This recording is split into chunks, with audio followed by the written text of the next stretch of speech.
Solace, A Rainbow Quest AU by FC Princess X. Narrated by Enigma Glacier. Part 8. Cold. A small breath was all the response I got as I lay across Light's stomach. His skin was almost freezing to the touch, even through his clothes, which were more than enough to keep any one Steve sweltering hot. My stomach gets really cold before I finally shift from across Light's stomach and lay by his side. Light had always been a softer-spoken guy. Even with his guards, he would address them sternly, but always with a sense of kindness to his words.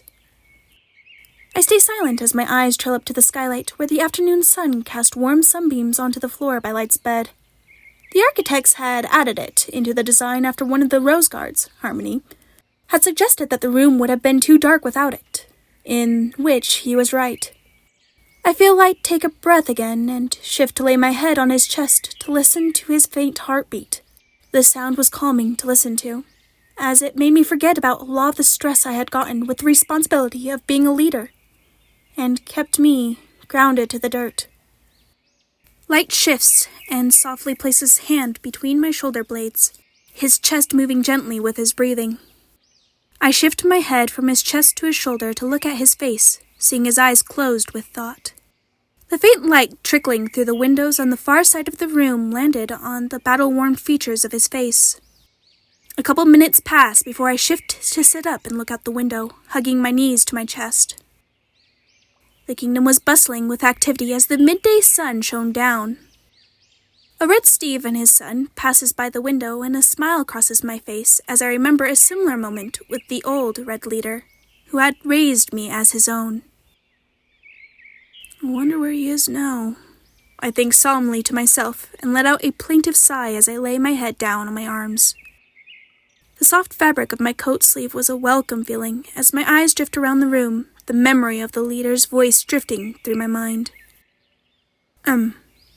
You want to come with me to find time? I'm getting slightly worried that he hasn't reported back yet. Light murmurs softly, his voice filled with a worried note as he sits up and places his gloved hand on my shoulder. I let out a small and keep my head down on my arms for a moment longer. I swear he had a sixth sense or something, for he always seemed to know when something was bothering me.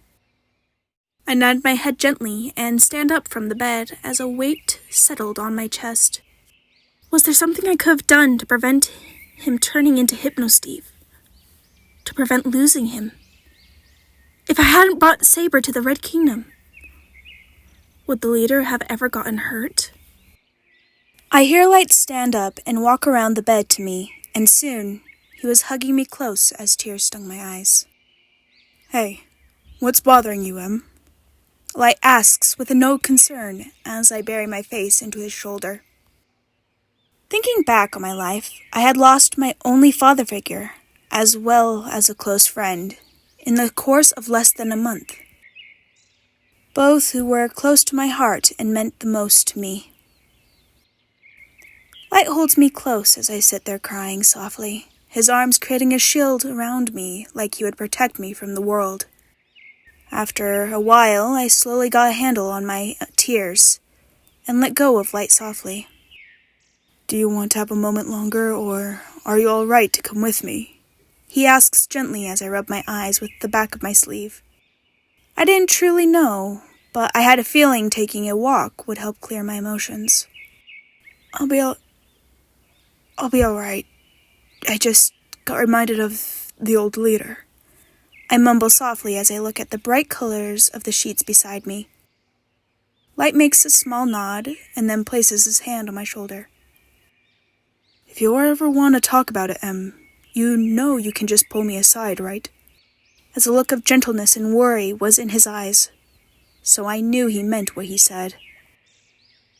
I hesitate a moment before I rub my eyes again and nod. Light was dependable, no matter how cold he felt. I watch in silence as Light untangles his cape from the bedsheets, then slings it back around his shoulders and pins it at his neck. I always admired the colorless guard capes. They always seemed so comfortable and soft. I look back up at Light, who nods at me, and we both walk over to the door. Light's stride only being slightly longer than mine.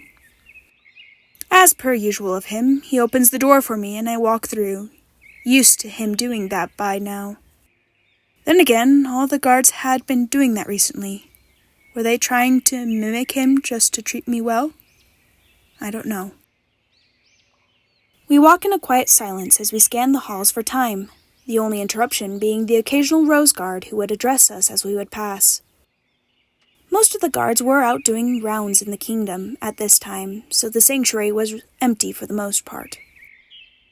My eyes trail to the walls, tracing the intricate framework of the stones that filled the walls and supported the occasional tapestry that had been hung up. We make our way through the main areas Light would usually check on his rounds before we checked the training grounds, the final place time would have been. "He's probably checking on that person who was caught last night," Light mumbles after we scan the place, and he lets out a small breath. It would make sense. I was wanting to see who it was who had been captured. And it would be logical for Time to be there as well, so should we go to check the holding rooms in the case he's there? I ask Light softly as I glance down at the wonder-struck trainees in the grounds below who had paused to stare up at us. Ravalos, the trainer who was hand-picked out by my head of the guard, Sapentia, barks at them to get back to work, and I glance back at Light. He nods in agreement and turns to head off the balcony and back into the hall. I glance back once more at the trainees before I jog to catch up to Light. "Hey, I was meaning to ask you something the other day. How has the meetings been going recently? I've not had time to attend them since I've been trying to train Grace as my apprentice," Light says as I walk beside him, only brushing against his cape lightly once. "It's been all right. I've been managing ideas on how to properly implement trade between kingdoms and make the route safer, since the bandits and rogues have been making trouble close to the entrances of the kingdoms." I mumble softly as we turn a corner in the hall, passing under an elegantly decorated arch. I had heard about that happening more frequently. Grace had mentioned hearing about that and suggested that we set up proper areas to guard the traders.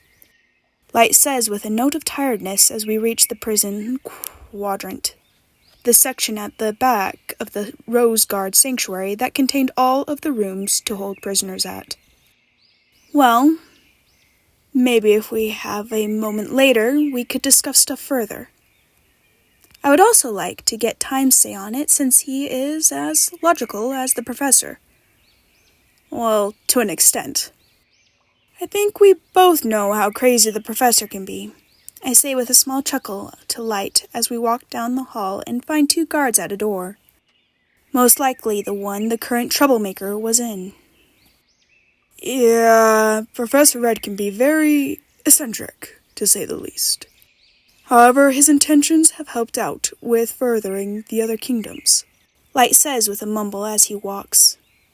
I didn't blame him for holding a grudge against the professor.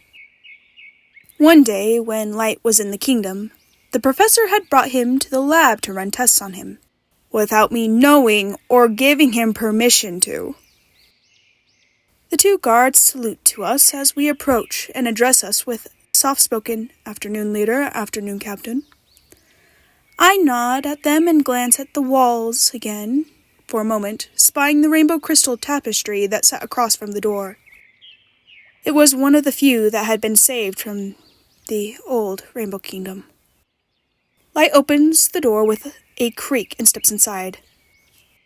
"Hey, there you are, Time. Out of nowhere, Light stops, stock still, and I drag my eyes from the colorful tapestry to the interior of the room to see 2 figures. I instantly recognize Time by his fluffy, ashen-colored hair and the clock markings on his face, though it was odd that he wasn't wearing his mask like he usually does. However, I stop dead still at the man leaning against the bed across from Time. his hands resting on the headrest as he turned his head to the door and looked at light with blindfold-covered eyes. There, in the room with time, stood the one person who had brought us all together. Saber.